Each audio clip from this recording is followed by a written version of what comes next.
Welcome to the Self and Society podcast, exploring what it means to flourish as an individual and a community. This is your host, Ari Armstrong. Music by Jordan Smith. See jsclassical.com. Please join my email list for updates or help support the show financially at ariarmstrong.com. Our guest today is Steven Horwitz, the Distinguished Professor of Free Enterprise in the Department of Economics in the Miller College of Business at Ball State University in Muncie, Indiana. He is also the author of the 2015 book, Hayek's Modern Family, Classical Liberalism and the Evolution of Social Institutions, which is the main topic of today's conversation. So welcome to the show, Professor Horwitz. Thank you, Ari. I'm very happy to be here. And I was just about to tell you that I'm working from home, so you might hear my dog. Just to start us off, for listeners who may have been living in Iraq, give us a thumbnail version of who is Friedrich Hayek and what is the Austrian School of Economics? Oh, the thumbnail version of both. Okay. Friedrich Hayek was a Nobel Prize-winning economist. He was born in 1899. He studied in Vienna, was a student of Ludwig von Mises, not in a formal sense, but certainly in the sense of learned a lot from him. Hayek, from there, spent some time in the United States, spent some time, again, back in Europe, and then ended up back in the United States in the 1950s. Hayek's main contributions or sort of rise to fame in the 1920s and 30s was over the two great debates in social science of that era. One was the debate with Keynes, which many people know about, and certainly the hip-hop videos have popularized.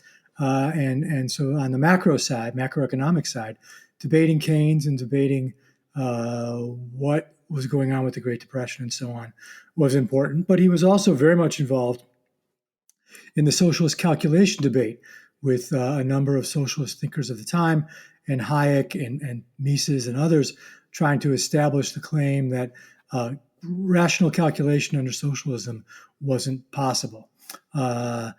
Interestingly, Hayek was perceived to have lost both of those debates, kind of went into obscurity for a while, and then was still writing and published arguably some of his best stuff in the 1940s and the Constitution of Liberty in 1960. And then he wins the Nobel Prize in 1974, and suddenly there is this burst of interest in his work. And that's kind of where it hooks up with the Austrian School of Economics. The Austrian School was founded really in 1871 by the economist Karl Menger in his book, The Principles of Economics. It took 20, 30 years before people recognized it as a kind of distinct approach to economics. But by the early 20th century, there was a clear Austrian school. The Austrian school was known for subjectivism in value, for thinking at the margin, both of which, at least to some significant degree, are part of economics today. And then also into the 1910s and 20s, Mises in particular developed a business cycle theory, and that became part of the Austrian school. And I think what happened is, again, the Austrian perspective was perceived to have lost those debates in the 30s, but Mises's work and Hayek's work in the 30s and 40s resuscitated those ideas. Not just resuscitated, expanded them and made them clearer and better.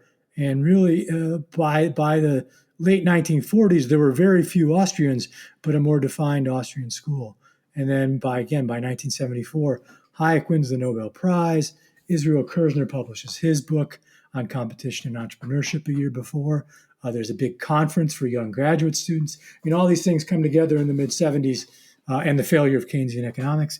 And the Austrian school since then has been on a steady and strong revival. There seems to kind of be a libertarian Hayek and a conservative Hayek, depending on which works people are looking at. Indeed. Where the conservatives focusing more on road to serfdom and the conservative interpretation of spontaneous order, and libertarians focusing more on free market stuff. Does that seem accurate? I think that's fair. And I think it's actually real. I'm not sure it's clear in Hayek which he is, or it can change from, as you say, it can change from issue to issue. I think there's a radical reading of Hayek where Hayek's ideas point beyond, Hayek's sort of thought points beyond Hayek's own sort of policy conclusions. There's one famous story about this that might be interesting. In the 80s, one of his last visits to the United States, he was out in California and hanging out with a group of then sort of graduate students, mostly economists, but names you'd all recognize now. They're chatting with him, and someone asked about anarchism. And Hayek's answer was something like this. He said, "Look, I'm an old man. I can't think about anarchism. I've been brought up in a certain sort of way that the state, classical liberalism and the state and all that." He says, "But if I were a young man today, if I were a young man today, I would find those ideas really fascinating." And I think there's a radical anarchistic Hayek that's in Hayek, but there is also a more conservative one. Hayek's emphasis on tradition, for example, I think you have to read really, really carefully. Well, I wanted to ask you a question about spontaneous order, so Sure. This is a good time for that. So there seems to be, to my mind, there seems to be a tension here because libertarians want to praise spontaneous orders and point to the virtues of those. But I think there's a real sense in which all government institutions can be described as this sort of spontaneous order. And you can almost interpret public choice to be saying that. And so it seems like to describe some sorts of spontaneous orders as good and some as bad, you need some sort of normative foundation there. Yeah, this is the heart of the matter with respect to spontaneous order. I think a couple comments I'd make. What spontaneous order says is that people pursuing their self-interest under the right set of institutions will produce social benefits. I mean, that's a very unintended social benefits. That's a very simple definition. And we can come up with all kinds of examples of where the consequences are bad and unintended, right? And do we want to call those spontaneous orders? Probably. Do we want to say they're negative? Yes. And so we need, as you say, we need some way of identifying the consequences as being bad. What is it about? So, just off the top of my head, right, you could say that the political process producing larger and more powerful government is bad because governments don't do as well as markets do at responding to error and helping people know they've made mistakes and figuring out what the right direction to go in is to correct those mistakes. So if you take that as your kind of, I don't know if you want to call that a normative standard, but if you want to say that's what good institutions should do, is to be able to detect error, provide actors with information and incentives to correct it, then it may be that other kinds of sort of not markets do that well. Non-market spontaneous orders may not do that as well, and that becomes a ground for saying, well, maybe they're not. Those consequences aren't as positive. Do we still want to call them spontaneous orders? That's an interesting question. My friend Virgil Storr has done some interesting work on sort of how riots evolve and things like that, where you're looking at very negative spontaneous orders. Well, let me just bring in an example from Colorado right now. So right now, Democrats control our state government. Yep. But Republicans are running a bill to limit adoption by gay couples, which to my mind is crazy. Yeah. But I think conservatives would want to pull this spontaneous order card and say, well, look, this male-female marriage was the norm for most of human civilization, and this is what's developed, and so therefore this is how we should just basically keep doing things. Yeah. But that's not at all what you're trying. Yeah, no, right.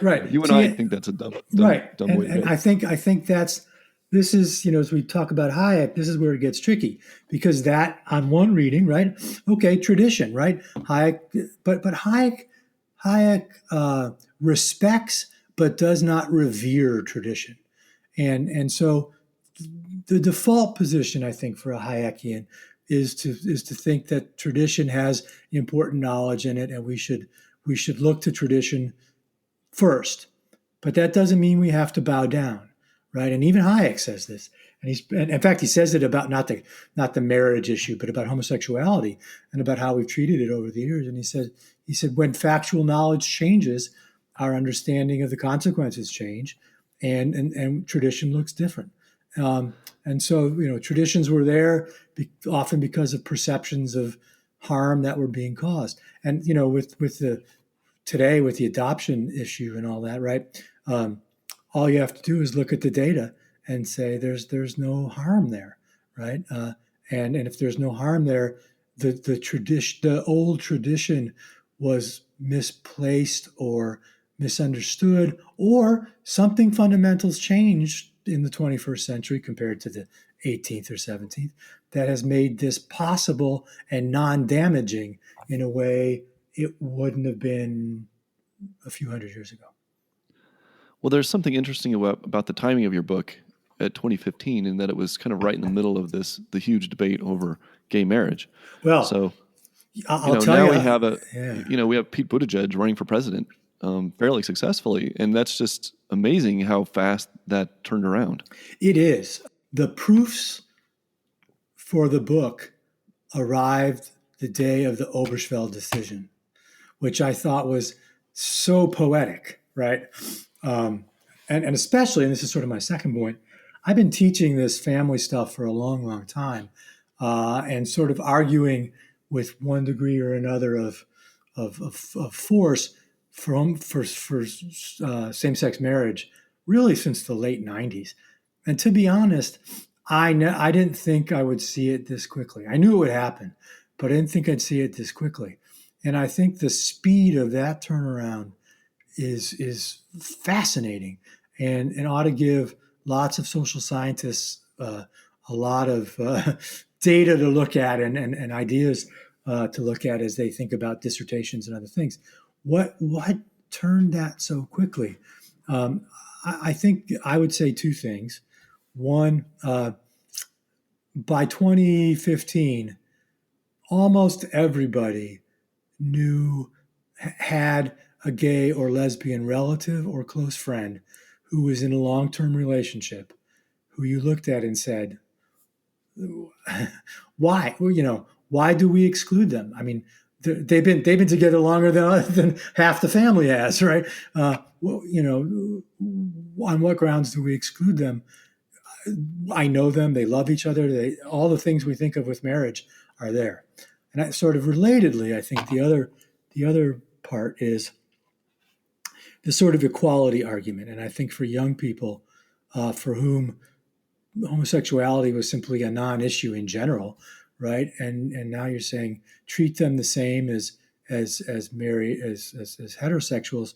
I think that was a very convincing argument, and it just took a certain age cohort to kind of come to the place where they were voting and involved to really flip that quickly. I mean, even Republican college students majority favored same-sex marriage. Same-sex marriage had more support among the public than did interracial marriage in 1967 when Loving was decided. Well, I had a couple of more general questions before we get into the family more deeply. Sure.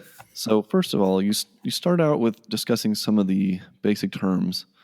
So I was wondering we've talked a little bit about this. Could you give a bit more of the distinctions you see between conservatism, classical liberalism, libertarianism, and then this newfangled term, which I confess to find mysterious, neoliberalism? Hey, all right. Well, let's take the easy sort of distinction first. Sort of classical liberalism and libertarianism. To me, libertarianism is a subset of classical liberalism. It is, and I think, by the way, at its best, that's what libertarianism is.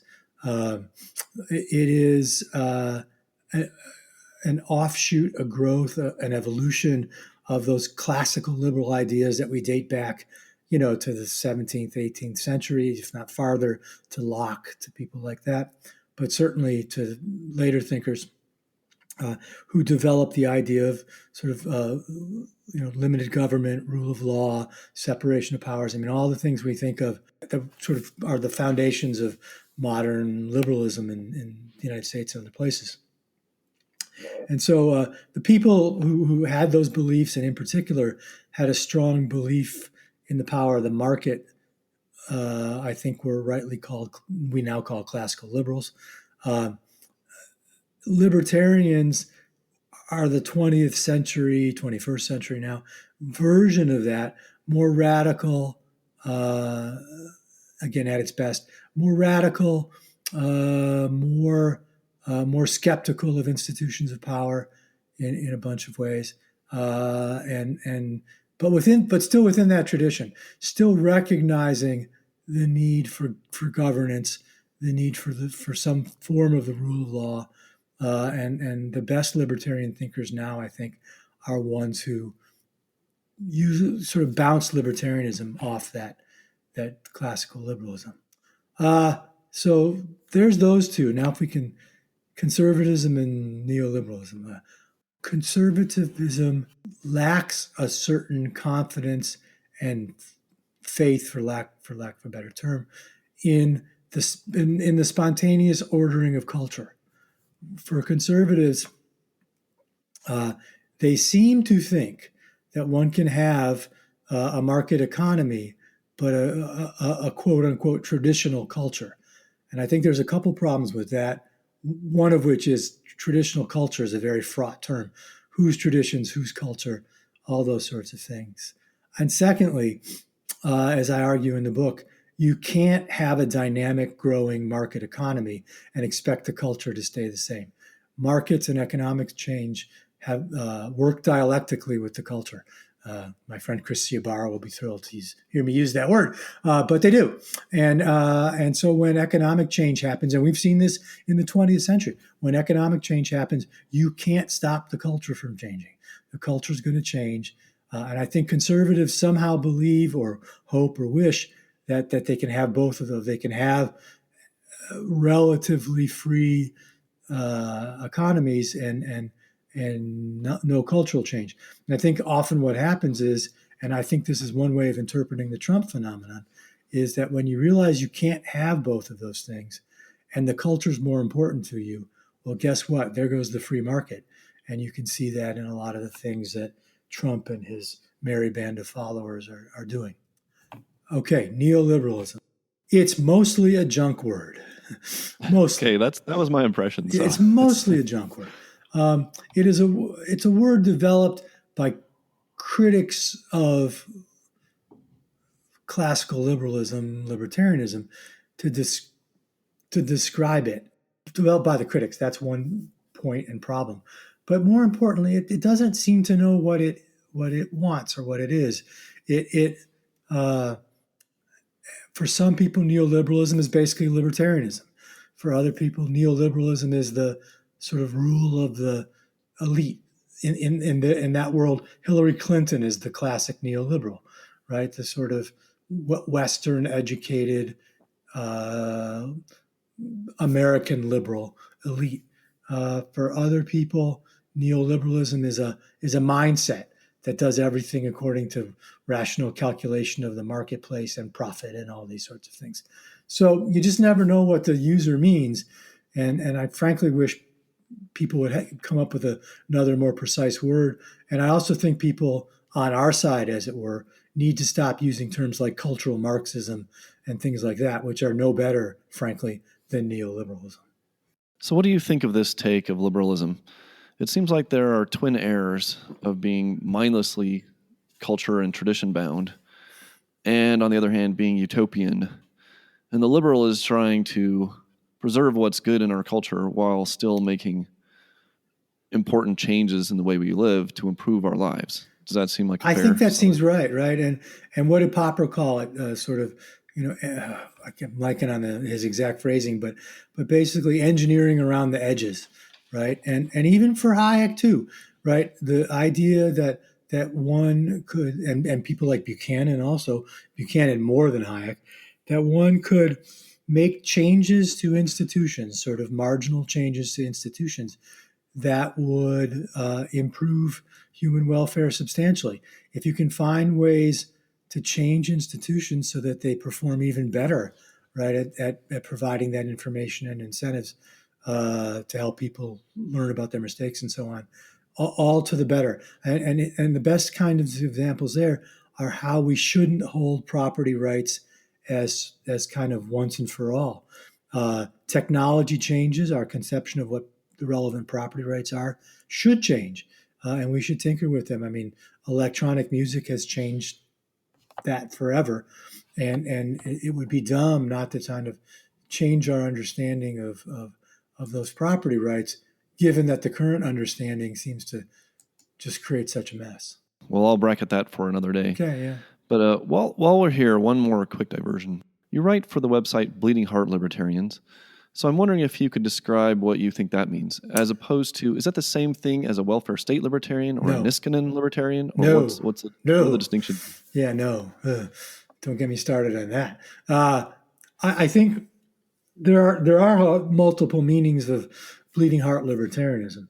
I think the sort of softest, mushiest version, and probably the one I subscribe to, is that libertarians should orient their theorizing and their thinking and their policy proposals around trying to make sure we do what's right for the least well-off in society, right? So too often, historically, libertarians, have focused on things like tax cuts and blah blah blah, and talked in terms of what it'll do for the rich or the middle class.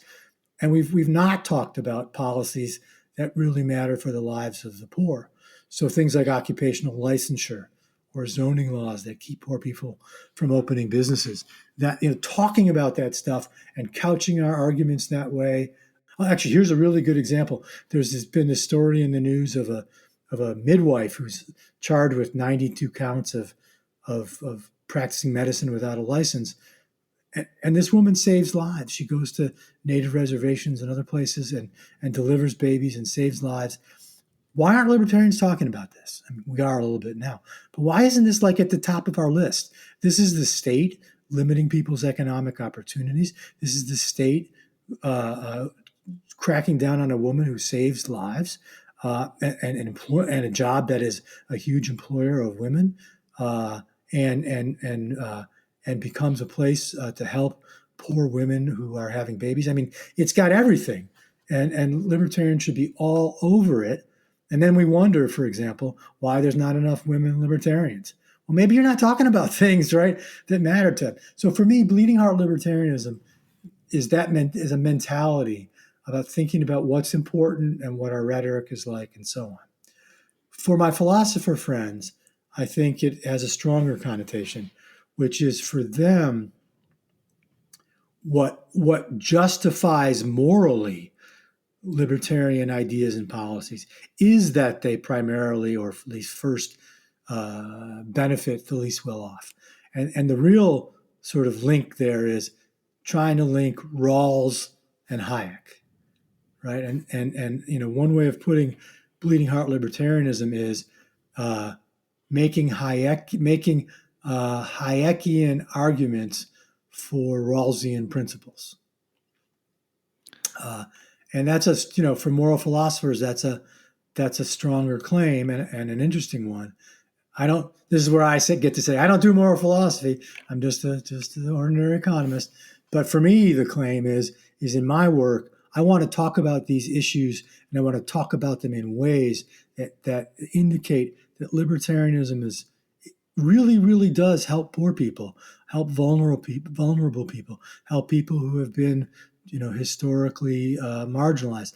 Those are all things that are true, and I think we just need to emphasize them and talk about them more. I'm all on board with that sort of thing, talking about government programs that damage people's lives. I guess what makes me personally nervous, and we don't have to talk about this much, but is that it seems like there's a way in which you could stop caring about the rights of the rich people. Like, what about Jeff Bezos? I mean, he has rights too. And also, it seems to, at least some people seem to lead to moving the default more toward government action to help people, as opposed to liberty, letting people help themselves or help their communities in a system of liberty. Are you thinking of things like UBI and stuff like that? That would be an example of that. So look, I mean, a couple of things. I think your first point's really important. And I've written a couple of little pieces recently about the wealth tax and so on. But even there, I think you can frame it as, look, I don't give a damn about Jeff Bezos, quad Jeff Bezos. Why I care about his rights is if we let him accumulate his fortune the right way, right? The secondary effects for all of us, including and perhaps especially poor folks, will be incredibly positive. So for me, I mean, this is, you might see this as a danger. The one substantive, I should say the one, probably the most important substantive change in my thinking over the course of my 30 plus years as a libertarian is that I'm much more of a consequentialist justifier of rights now than I was. I mean, my early years, I was a natural rights guy for a while, and then sort of not so sure about it and whatever. But now for me, it's what justifies Jeff Bezos' right to his property is the fact that if we let him have it, the world's a better place, especially for the least well off. If it were true that letting him have, his property rights was just, socially destructive, then I'd be pretty skeptical about that, about him, why he should have those rights. So for me, that's part of this too.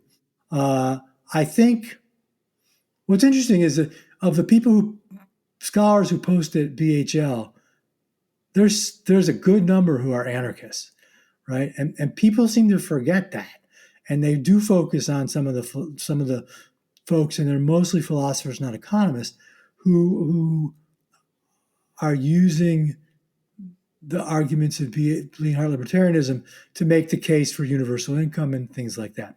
And it's hard for me. I don't know.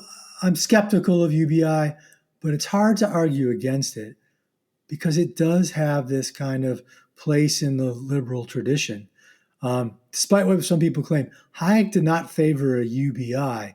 What he favored was ensuring that people who could not earn a living in the market would get some sort of flat supplement from outside the market, which is different than a UBI where everybody, Andrew Yang, everybody gets some.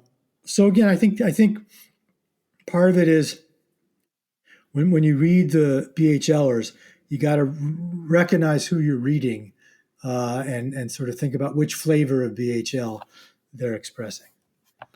Well, I think the Ayn Rand part of my thinking is tempted to put on the boxing gloves. Yeah. But I think that it's a good time to switch into more of a direct discussion of the family, which is the topic of your book. Sure.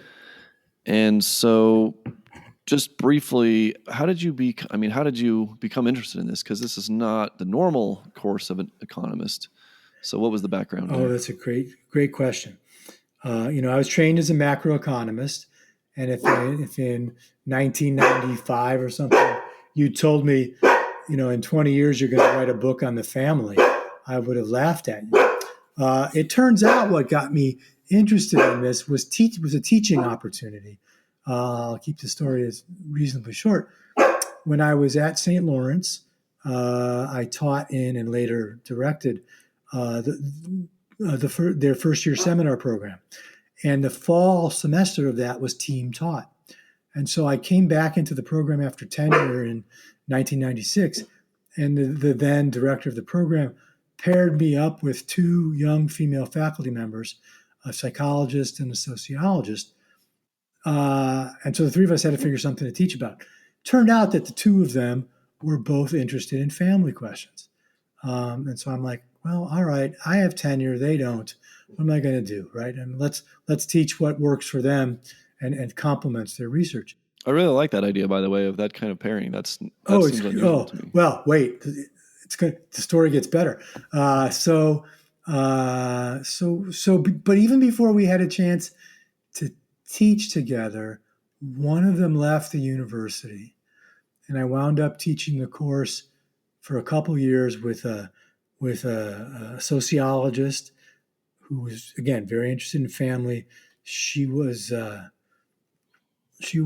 kind of the archetype lefty sociologist, but we got along great, and we taught together, and I learned a ton. She brought readings that who knew, right? And we taught with a literature guy one year, and then just the two of us another year. So it's going to be the two of us again. And then the director said, "Well, I think I have a third for you, another psychologist who replaced the other psychologist who left." And so the three of us were going to teach together. But then the sociologist left the university. So it was me and the psychologist, which turned out to be the greatest sort of stroke of luck ever. That faculty member is now one of my best friends in the world. We taught together. We taught a course on the evolution of the American family together 6 or 7 times. We taught a senior seminar on the economics and psychology of the family together. So we clicked both as friends and as teaching partners. And she brought me that book couldn't have been written without her. She brought to me a bunch of readings and a whole sort of slate of knowledge that I wouldn't have known. Interestingly, one of our first meetings, she said, we were thinking about the spring, which is sort of more applied and policy oriented. And she looks at me and says, "Why don't we have them read John Stuart Mill on Liberty and think about the relationship between the state and the individual as a way to think about the state and the family?" And I'm like, "Oh, I can do that. Yeah, sure." Nothing wrong with that. So it was, all of those things just got me thinking about it. And as we were going through this class, all I could keep thinking about was, wow, there's a Hayekian story to be told here, and frankly, a sort of libertarian story to be told here that nobody has told before. And I need the time to write it up, because there's without question, there's a book here. And as you say, the number of books on the family written by libertarians until mine was pretty much 3, and then one that came out about the same time, right? So there were 3, really just 3 that were sort of there already. So this was a niche filler too. So one thing you write is, the challenge of building a society is learning to trust strangers. So that leads into, what is the role of the family in that, and what are is that the essential role of the family, or what are the essential roles of the family? I'm not sure that's the essential role of the family. What I do think that's an essential role of social institutions, right? When you stop and think about how often every day we put our trust in strangers. Look, as you know, as Ari knows, I just got out of the hospital yesterday after 5 days. There's no place where you put your trust. I mean, I saw doctors I'd never seen before. I'm like, okay, what are you going to do, right? And what are the signals to you that you should trust them? But, you let the repair guy in your house. Why do you let the repair guy in your house? You've never met this guy before. Oh, well, he has a uniform on, it says Sears on it. You called Sears, they told you, right? All kinds of things like that. And we think more sort of narrowly economically. We cut deals all the time, right? We buy things from people. We do, sort of handshake deals where we trust the other person. So having a society with institutions that enable us to trust strangers is crucial. The family helps, I think. I mean, part of the socialization of children is to help them to understand that when it's okay to trust strangers and when it's not. And that's, we do that all the time. And we teach our kids the rituals of economic life in ways that do that. We teach them how to order at a restaurant and all these sorts of things. And that's all part of sort of performing certain roles that enable us to sort of fit ourselves into those social institutions. Well, I guess I should have started at the more fundamental issue, which is this distinction, the Hayek's distinction between the commercial society and what we might call the personal society. And then you talk about this link between the two, right? And the role of the family in preparing people to live in two worlds at once. You call it the Great Society, which of course doesn't have the.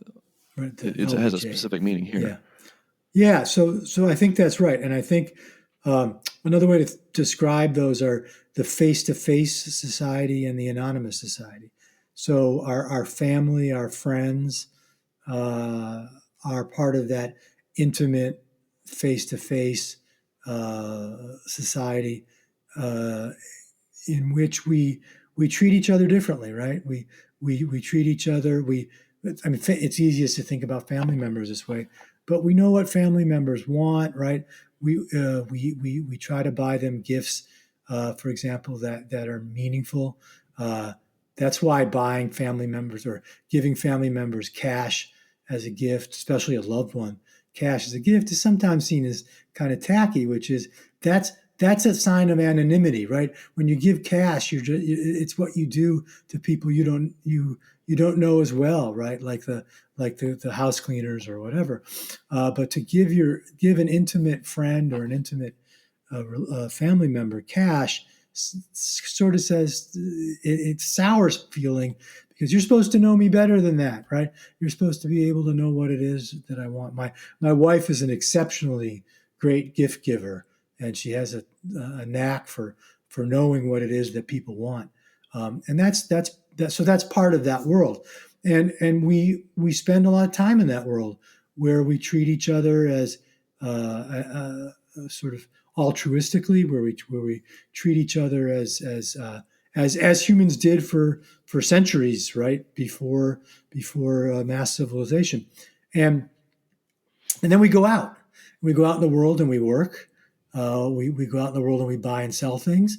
And in that world, we don't treat people that way. We can't, right? If I go to the restaurant, all right, I can't treat that. I don't sort of think of my waiter as family, right? And or the chef or everyone else as family, that they're just going to prepare the meal I want. I don't have to pay for it, right? Suddenly we're at arm's length with them, where they are anonymous to us. But we have these institutions that enable us to function and to get along with anonymous others as if they were kin. And so I think one of the most important things that family does is to help children navigate the differences between those worlds and how to bridge them, right? How do you learn who to treat one way and who to treat the other way and why that's important and so on. And we spend a lot of time, I think, socializing our kids, even if we don't explicitly think about it that way, into that difference and to understand that difference. And it's really hard. As Hayek points out, we spend a lot of time between the family and the firm, right, where we work. We spend a lot of time in intimate organizations these days. And our time that we spent in the anonymous ones is smaller and smaller and smaller. And this, I think one of the Hayek points out that this might make it more difficult for us to appreciate the differences. And I've often wondered whether that's not got something to do with young people's attraction to socialism, that they, you know, they spend their time, lots of time, in the work environment or in the home environment, and with friends and so on.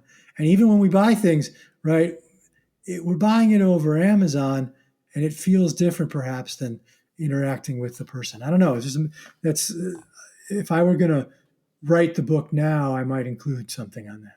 So you seem to buy into the standard line from evolutionary psychology, which seems plausible to me, that it's hard for us today because human beings evolved mostly in these small bands, Yep. and now we live in this huge 300 and whatever it is 60 million people country where we're all Americans, and so there seems to be there's something that has to happen culturally to adapt us to that new environment. Yeah. But I'm wondering, do you think that might be overstated in some ways? Because like Matt Ridley talks about how trade has always been part of the human environment, Yeah. and how we seem to have at least some biologically built-in ways of rewarding trade even with strangers. So Right. how do you navigate that? I think that's probably right. I think the sort of navigating between two worlds idea, the sort of standard evo psych one, is really, really useful for thinking about this. It may not be right at all on all the details. I do think there's one important difference to make, though, to note. I do certainly humans have always traded, but whether we've organized societies around trade and been able to extend that trade in significant ways to strangers, and I also wonder what you have to make sure that the historical examples of trade with strangers were genuinely trade and not mutual gift giving, which has a very different thing to it, right?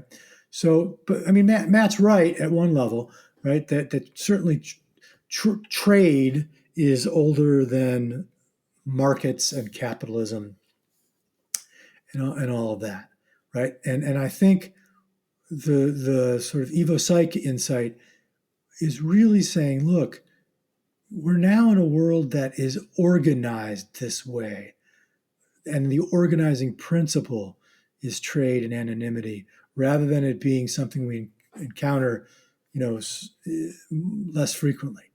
And that's I think important. And I do think you see that. I mean, this is one explanation for all this attack on billionaire stuff, right?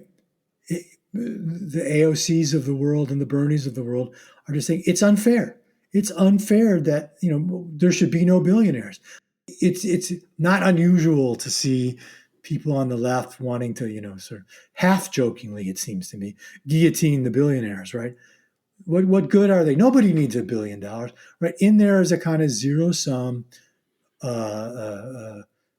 pre-modern sense of that we're all brothers, and we all should treat each other as if we were, and what possible gain could there be to being a billionaire without seeing the unintended consequences and so on. So I do think how do I want to put it, the sort of mental proclivity, right? The sort of our Hayek's phrase "moral instinct" is probably right here, right? Our moral instinct often is the world of the savannah, of small groups, of intimacy, and we apply that as that's our moral thinking when it comes to the modern world, and it does.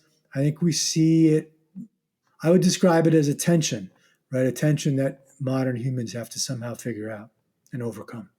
One way to set up your views is to talk about how conservatives tend to look at the family and how progressives tend to look at the family and what's wrong with those views because they're sort of in competition with your view of the family. Yeah. Conservatives, again, want to preserve a view, a perception of the family that, while it might have been true briefly, certainly was not nearly as universal or as prevalent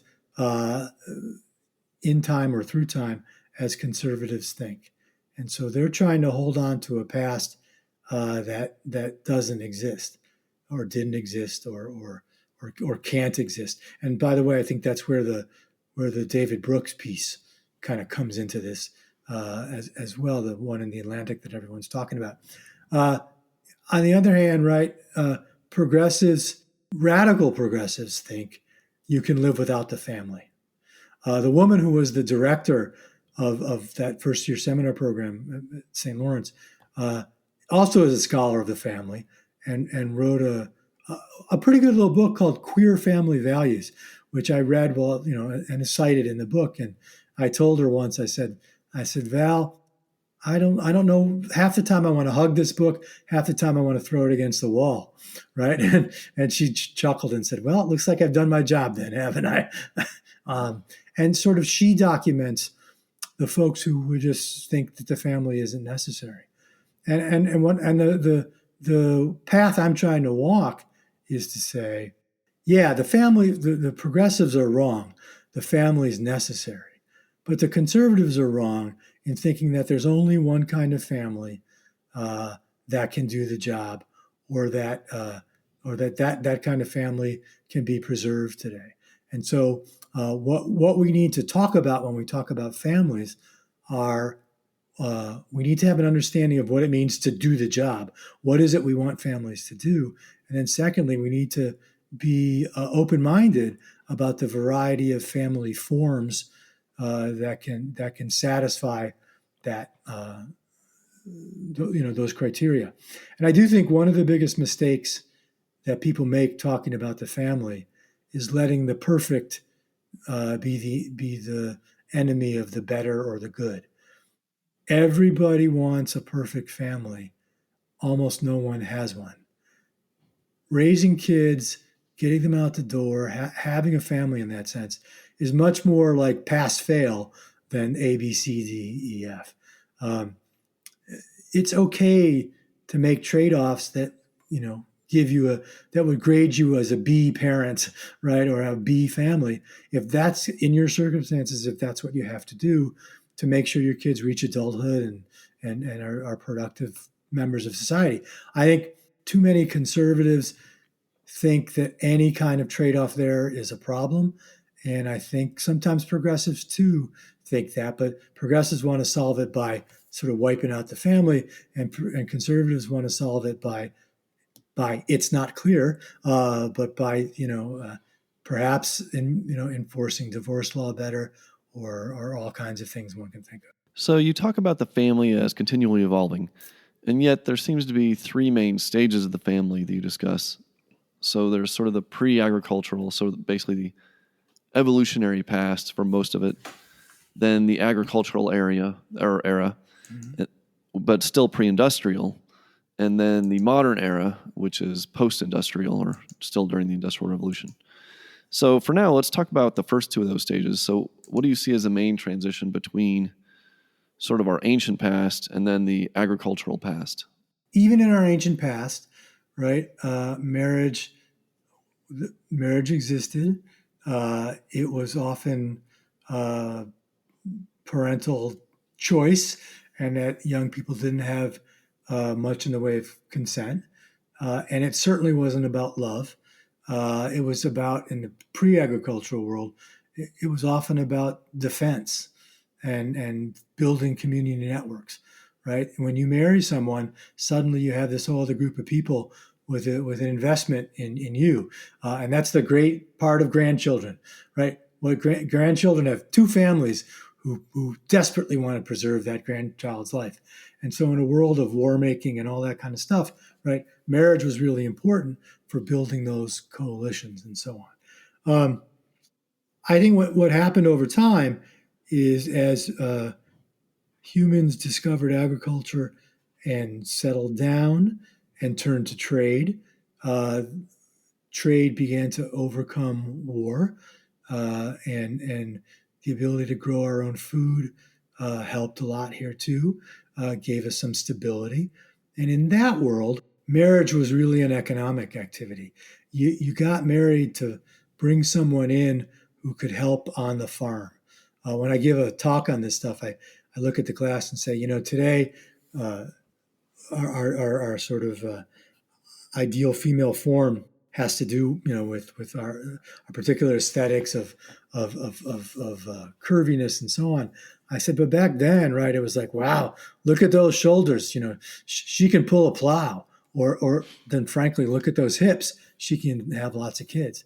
And in the world of agriculture, that became the key: is could you bear children? Because children were the work, became the labor on the farm, and it's a lot easier to make your own labor and more fun to make your own labor than it is to hire it. So we saw lots of, we see large family sizes, and we see mom and sometimes other extended family working in the fields as much as they can. The family was an economic institution with dad as CEO. So marriage mattered a lot. It mattered for your economic survival. And this is also why the community took an interest in who you married.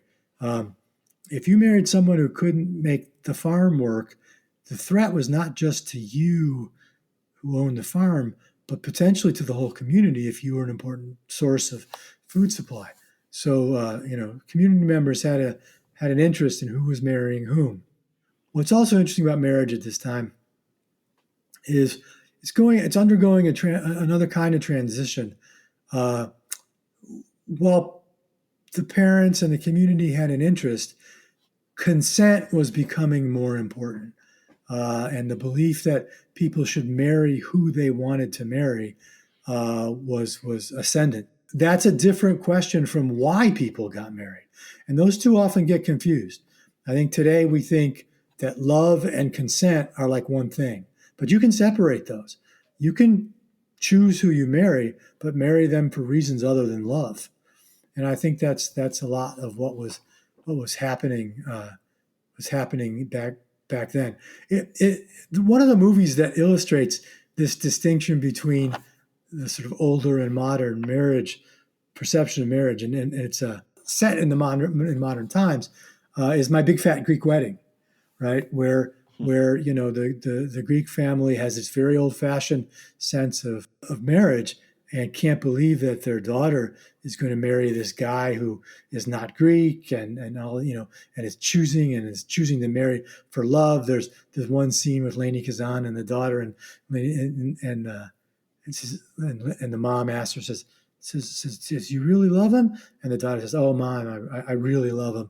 And the mom says, "Oh, Tula, go eat something," right? Like loving him is a silly reason to get married, and that's the way it was for a long time. Now, of course, we have love and consent, but certainly the move from pre-agriculture to agricultural was a move towards the marriage being an economic, families being an economic institution, and an increase in consent as part of marriage.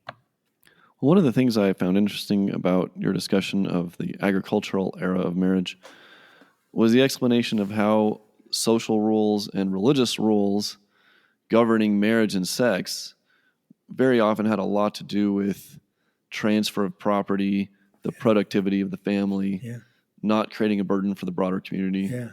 So that was really interesting. Do you want to give a couple of examples? I was just going to say those old guys weren't dumb, right?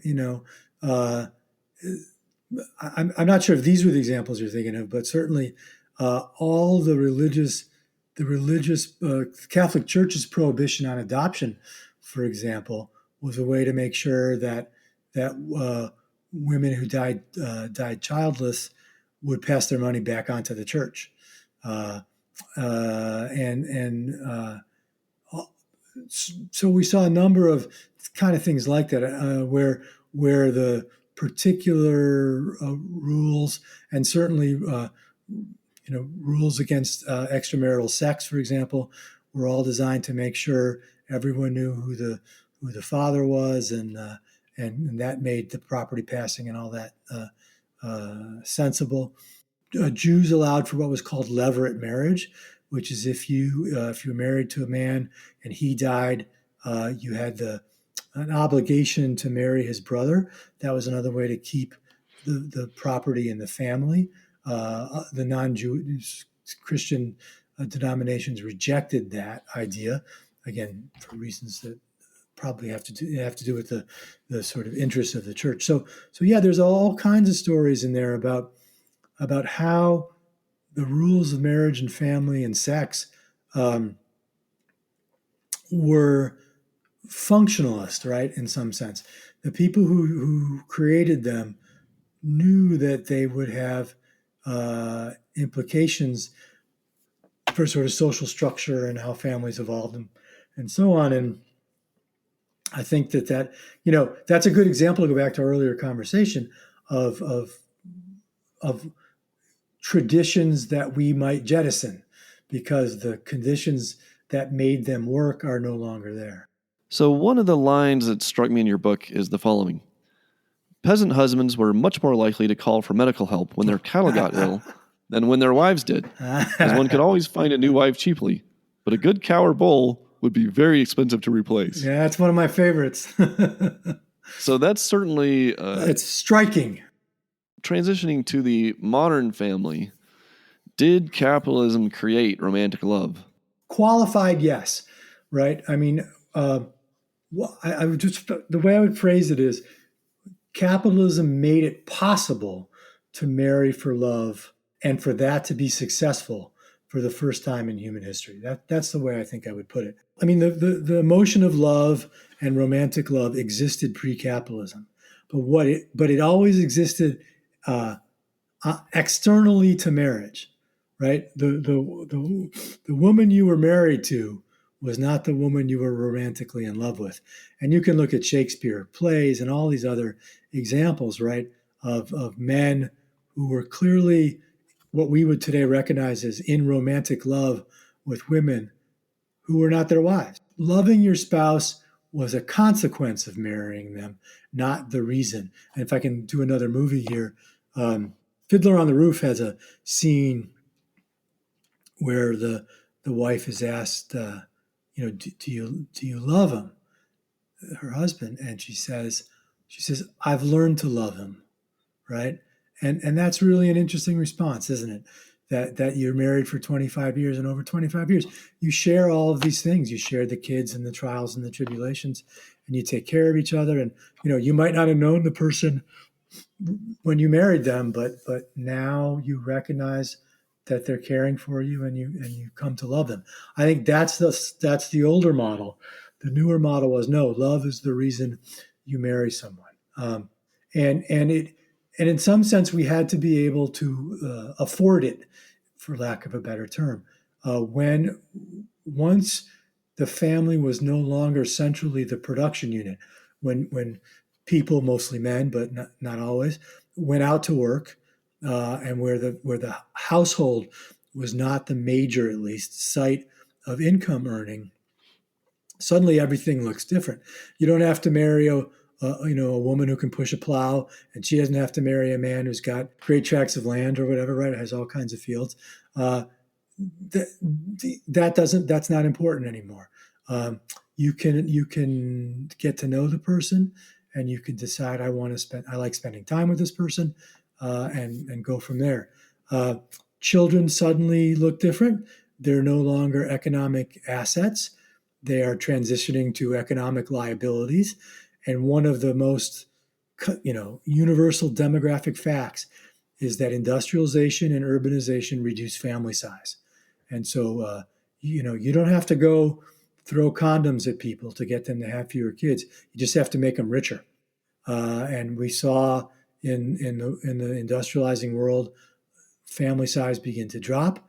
And this also enabled parents to invest more in the children they had. This is Gary Becker's sort of, fewer but better kids, and do things like educate them and keep them out of the workforce until they were 15 or 16 or whatever it might be. I mean, you couldn't, in a time before that, you couldn't afford your kids to not be producing. But when dad's earning enough at the factory, you can do this. And originally, of course, early on, it was dad and mom work in the factory and the kids work in the factory. But rising wages brought the kids home, then mom home, and enabled dad to support that family mostly by himself. And so this also brings on this whole new age of kids, where we treat kids, we sort of shelter them from the external world. We build this world for them inside the household, and then we also get out of this sort of Victorian look at motherhood, and the sort of ideal of femininity as being connected to the house and taking care of the house, where masculinity and men are out there in public sight economically and politically. And so, by the late 1900s, early 20th century, we begin to see a lot of these gender splits that have plagued us since. By the time we get into the industrial type marriage, and it's marriage for love, there's nothing you wouldn't do for your spouse. And I should note also that was associated with a decline in domestic violence. A couple of ways to think about it. The big one being, if you had publicly proclaimed your love for someone and then started mistreating them, the ability of the community and the public to call you on that was greater, right? If the wife was just another farm implement, right? Again, it doesn't justify it, but you can see why the community wouldn't react to it the same way. And so we start to see around this time more depictions in literature and in art the negativity of mistreating one's wife. Takes a long time for that to, and still ongoing, to really disappear from the culture. But marriage for one of the good things about marriage for love is it started us down that road. So I want to now set up the comparison or maybe conflict between your approach to the family and the article that you mentioned earlier by David Brooks in The Atlantic on the family. And I want to just kind of make that a topic for a little while. Yeah. So you write positively of an increase in respect for the individual in the realm of marriage and the family. But if I take David Brooks' point correctly, he's essentially arguing that too much individualism has undermined the family, and the nuclear family, which you talk about, is now under severe stress. And now what we need are new communal forms of family and government solutions to help support those communal forms of family. So but if you dig down into the details of what you're saying, there seems to be also some important agreements. Yes. So where are the disagreements and where are the agreements, and which side of that is strong, I think? I started reading that article with much trepidation, worried that it was going to be really bad. And it's not. It's actually pretty good. As I told some friends, I don't think he's wrong on many facts. He puts a different spin on them than I would. And so I think he's right to say that the nuclear family, I wouldn't say is under attack or anything, but the nuclear family is finding it much harder to get along in the 21st century for a variety of different reasons. And the one thing I'd say is the same forces of individual choice that created the nuclear family are the ones that are making it more difficult, but they're also the same ones that are enabling people to reconstruct different kinds of families. He cites, in fact, Kath Weston's book, Families We Choose. And that book's from the 1995, I think. But that was about sort of gay and lesbian families in particular, but not just them. And the idea that people were forming families in ways that had never been seen before. And I think we're seeing that. I don't think it's necessarily a bad thing. That was one of my questions. Yeah. I'm wondering if David Brooks has too narrow a view of what a, quote, nuclear family is, because you seem to have a little broader idea of what a nuclear family could be. And I'm is not that even part of it? Yeah, I'm not even sure I like that term nuclear family. I mean, the term comes from the fact that that in the 50s and 60s and whatever, we reduced the family down to the barest, to the minimum, mom, dad, kids, as opposed to the extended families of years before. So it's not a great term. I think the way of reframing the question is, and Brooks is right, by the way, about one really important thing. That nuclear family was a historical anomaly from about the end of World War II, until sometime in the last, 20, 30 years. It's never been a universal form. It's not right. So I'm glad to see him make that point. The question now is, are the families that people are forming now that are not that, quote, traditional nuclear family, capable of fulfilling the functions we expect families to perform? Brooks doesn't have a very clear discussion of what those functions might be. And I think that would be a next step, would be to say, okay, but before we say these other kinds of families that people are creating are bad, and certainly before we say, and here's all the government programs we need to make sure that they're not bad, let's really ask if they're bad, right? I mean, and he, at one point, to my recollection, I read it a few days ago, he does say, yeah, he says, sure, there's some single parent families that do well. Yeah, David, there are, right? And so again, part of my, when I'm reading that piece, a couple things stick in my head, which is one, is he expecting perfection and then criticizing families, criticizing these variety of family forms for not being perfect? And if so, right, how do we assess the trade-offs? One of the most important things in my book, I think, is I tried so hard to make the point that when we think about family breakup, we have to include the utility of the parents as well as the utility of the children. We're simply so, when we hear the families breaking up, the divorce is happening, everyone says, oh, what about the kids? What about the kids? And the kids should absolutely take sort of first order consideration. But do you really, is it really better for the kids to stay together, number one? And what's the cost to the parents? There's huge gains to parents from divorce oftentimes. And I'm not even thinking about, an abused spouse or something like that. Just getting out of this incredibly tense situation, which by the way is good for the kids too. So trade-offs, right? And I wonder whether Brooks is really thinking carefully about the trade-offs of these new kinds of families and whether they might do just fine. They might not be what we think is ideal, but they might do just fine in raising kids and the other things we think families should be doing. That's an empirical question. There's some psych literature and social literature on it, and that's kind of what I'd like to see, people talking about here is of the multiple forms of family that we're now going to be dealing with in the 21st century, which ones work better than others, and which ones don't work well enough, whatever that is, and which ones do.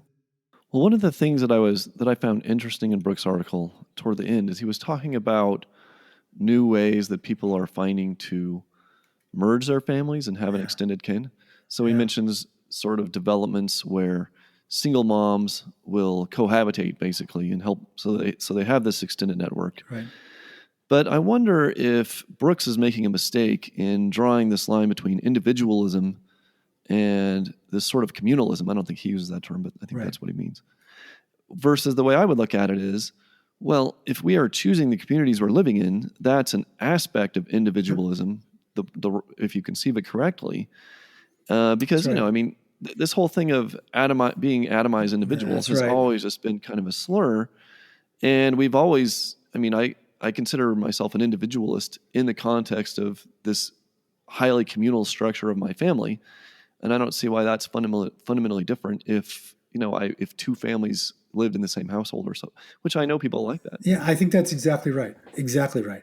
And it's, again, that's kind of what earlier I said, the same individual choices that have disrupted the nuclear family are the same individualism, right? That's enabling people to conceive of these interesting solutions. And I think the two single moms living together, I think the building houses that have space for parents. I know lots of friends who have a parent or two parents, living with them, and it solves childcare problems and all kinds of things. And if you can do it, I wouldn't want, I love my dad, I love my in-laws, but no, I don't want them living with me for a bunch of reasons. But if you're okay with it, right, it's great. And that's, I think, fine. And I don't think it's, like you say, I don't think it's some kind of anti-individualist communalism. It's striking to me that he cites the Families We Choose book, which seems to simply say, look, we now have this sort of ability to liberate ourselves from any particular form of family and choose the ones that work for us. Yeah, great. That seems to me to be, and I think, by the way, Ari, this is a good example of where liberalism and conservatism may be split, or at least you want to see things differently. It seems to me the liberal looks at this and says, classical liberal looks at this and says, like you said, fantastic, right? Go find people who help you solve problems and create a way of living together that does that. And if a conservative looks at it and goes, well, that's a funky new family, and certainly that's not individualism, because we know individualism is the nuclear family. Okay, let's call it something else, right? No, right? I mean, what gave us, as we've been talking about, what gave us the nuclear family was the rise of individualism, right? Yeah, for sure. But it was a family we chose then, right? In a way that these are just ongoing evolutions of how we do that. I just think people, especially conservatives, are so attached to mom, dad, and kids being the ideal that anything else is so different that it demands some kind of explanation. Well, and to Brooks' credit, he, unlike some other conservatives, he definitely seems open to Yep. new ways of doing things, which is the part of his article that struck me and impressed me. Yeah, no, I think that's right. And that's Brooks has always been a more interesting conservative for those kinds of reasons. And that's kind of why when I read it, I thought, yeah, this is all right.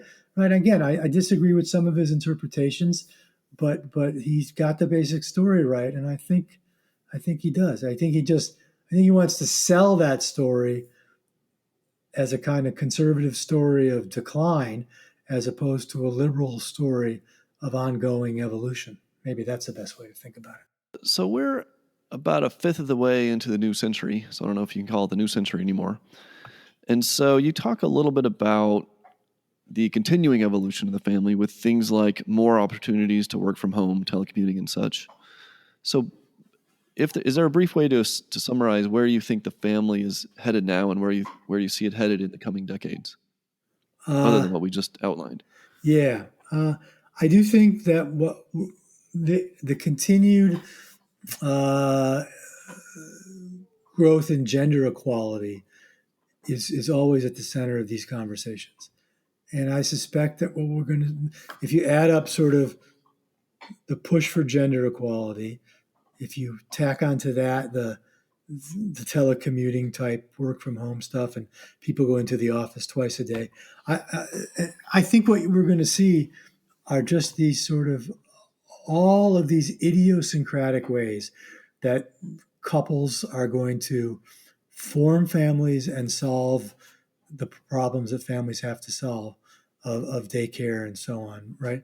So one of the things that I would say, I think we're going to see even more idiosyncratic families where the particular ways they organize themselves.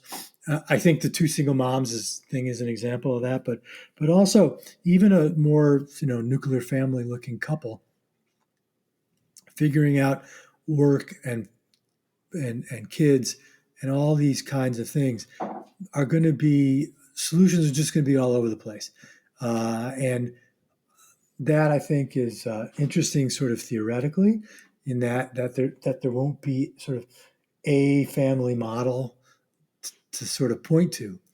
But I also think it makes policy really, really hard. If you look at all the sort of folks running for office who want to say, "Oh, we need national daycare, or we need this, that, or the other to help working moms," right?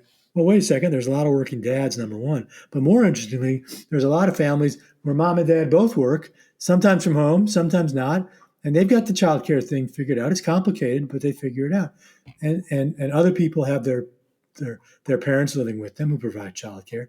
So I think just we're going to see more of this splintering and idiosyncratic family forms, which I think is great.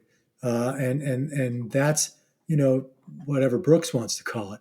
I'd call it kind of a liberalization of the family, and it lets people solve their own problems with their own local knowledge, and it casts a kind of Hayekian doubt over the ability of any kind of one-size-fits-all policy to deal with family issues in the 21st century.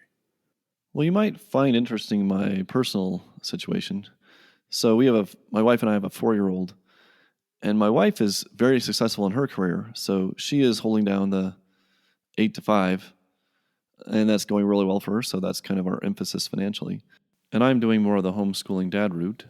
So we do things like right now, my wife's mother is watching the 4-year-old, and another homeschool mother and I meet at the museum often, and we'll trade off. So one of us will work for a while, and the other one will watch the kids. So I'm seeing these kinds of alternative arrangements rising up even in my own life, which I find interesting. Yep, and I think about I've got 3 younger brothers with kids of various ages, and the one with the school age kids, they're in a more sort of traditional relationship. But even now, my brother is trying to start his own. He's a lawyer, start his own business out of the home, right? And that's very liberating in some sense, right? It makes him available in ways he wouldn't be otherwise. But it comes with risk. So I think all of these things, if you're basing policy on an assumption that all the families you think the policy will apply to are more or less the same, they're not. And that's going to be a problem for the policy. So one last note before we get into some more personal questions on the family is you have a nice discussion of rights and the interrelationship between the rights of the parents and the rights of the children. And I think I agree with you completely on these points, as opposed to some libertarian approaches, which basically see parents as owning children, which I think we both agree that's not tenable theoretically or practically. And so I just wanted to throw that in. Do you have any comments about that, just to summarize your position? Yeah, I mean, that was my sort of critical response to Rothbard and others. And I'm not sure there's much to that. I think you got it pretty much right. I think there's complexities there in terms of how parents acquire these sort of rights and responsibilities towards their children. And I think that's the key to me, which is the act of claiming parenthood over a child gives you certain rights as a parent, but it also imposes upon you certain responsibilities. And I think the Rothbardians, at least Rothbard himself, certainly neglects the responsibility part. And then there are other, more radical libertarians who say it's all children's rights, and want to throw out the parental rights part of it. But I think it's important. I guess here's what I'll say. One of the problems in libertarianism is that a couple of our most important thinkers never had kids, and especially Rothbard and Rand. And I think it's reflected in the substance of their beliefs and in the way and in who gets attracted to those beliefs and why. And I think once you've had a child, once you've looked at a vulnerable infant, how you can believe anything but that you have rights over this infant and responsibilities over this child. I don't know how you can see it any other way. But if you've never had that experience, maybe you can.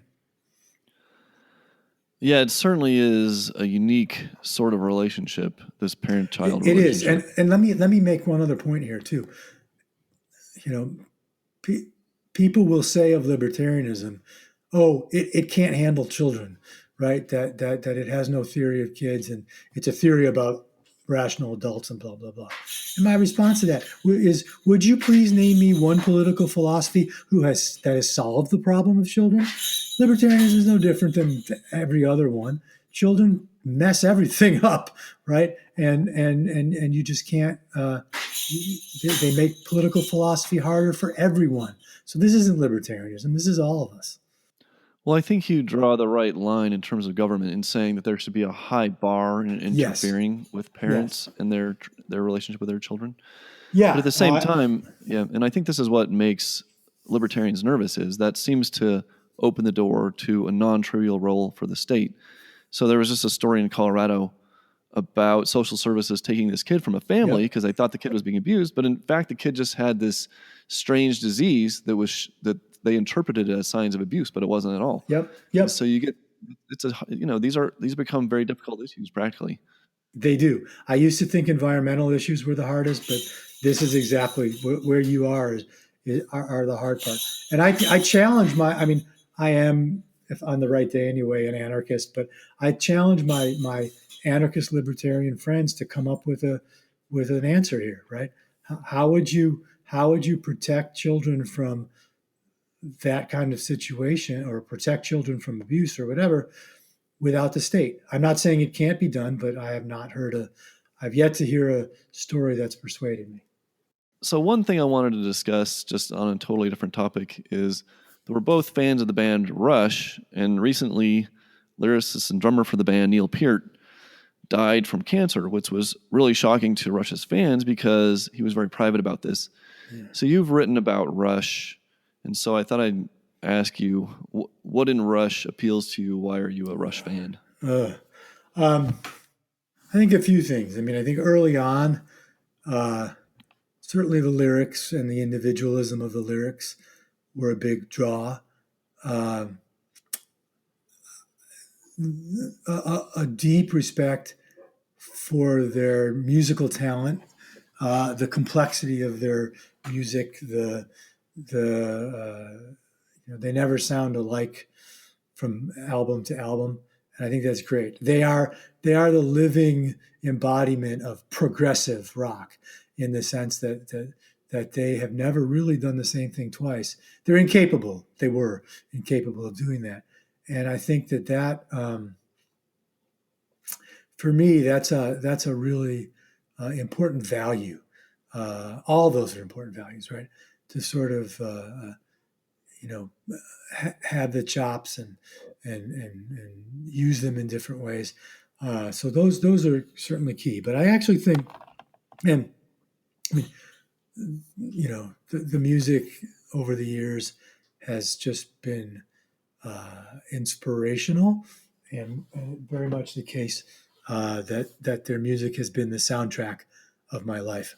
All those things about Rush are true, but I think the most important thing over the years is the way in which they have been a role model for how to have a career of integrity and success and acknowledgement of your peers without ever selling out, without ever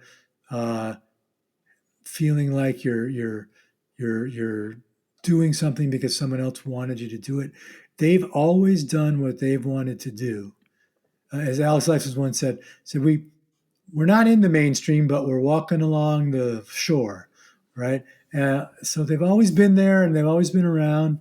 Um, they've said we're going to do what we want to do, and we hope the fans will come along with us, and most of us have.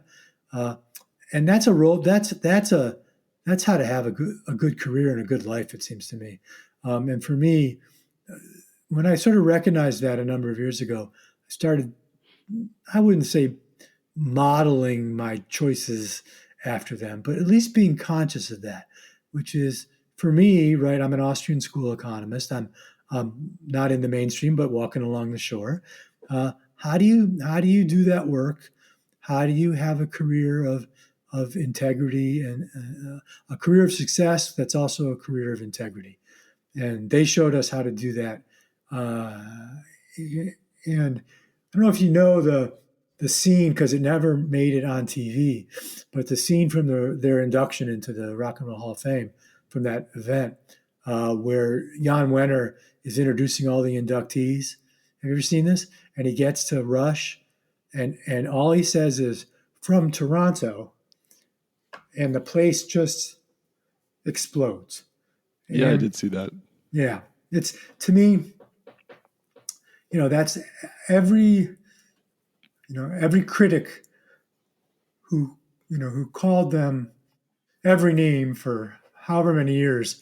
That's the shut up right there, and that was an amazing moment, and made more amazing because if you watch it, the people who are standing at first are the whole big group of fans in the way back, and the musicians down front. It's the musicians. It's Morello. It's the guys from Foo Fighters. It's all these, folks who like if you're Rush, that's what you want, right? That's what you would. That is the, not justification, but that's the recognition of a whole career. And I think that part of them, for me, is the thing that's become the most important over time, which is they put down a roadmap of how you do what they did, and I think it's a roadmap you can import into anything in life. Well, your webpage is at sghorwitz.com. Yep. And I see that there's a lot of your writings listed there. Is there any Yep. other important way for people to learn more about your work and follow what you're doing? Yeah, a couple different ways. You can follow me on Facebook. I actually have some friend spots open, but you can follow me on Facebook. That's a good way. Any of my sort of professional stuff is public. I'm actually on Twitter at SG Horwitz, but I'm not. Twitter's a dumpster fire, so I don't like play, but I do use it as an opportunity to push new stuff. I write a bunch now for libertarianism.org. Where else can you find me these days? And at EconLib as a guest poster there too. So wherever whatever I write, whoever will take it. Those are all good places to find me. And frankly, a good Google will turn up lots of old stuff too. Thanks so much for being on the show. I really appreciate it. My pleasure. This was a really good conversation, and I really appreciate the time you took with the book to ask really good questions. Our guest today has been Steven Horwitz, author of Hayek's Modern Family, Classical Liberalism and the Evolution of Social Institutions. For more, please see ariarmstrong.com.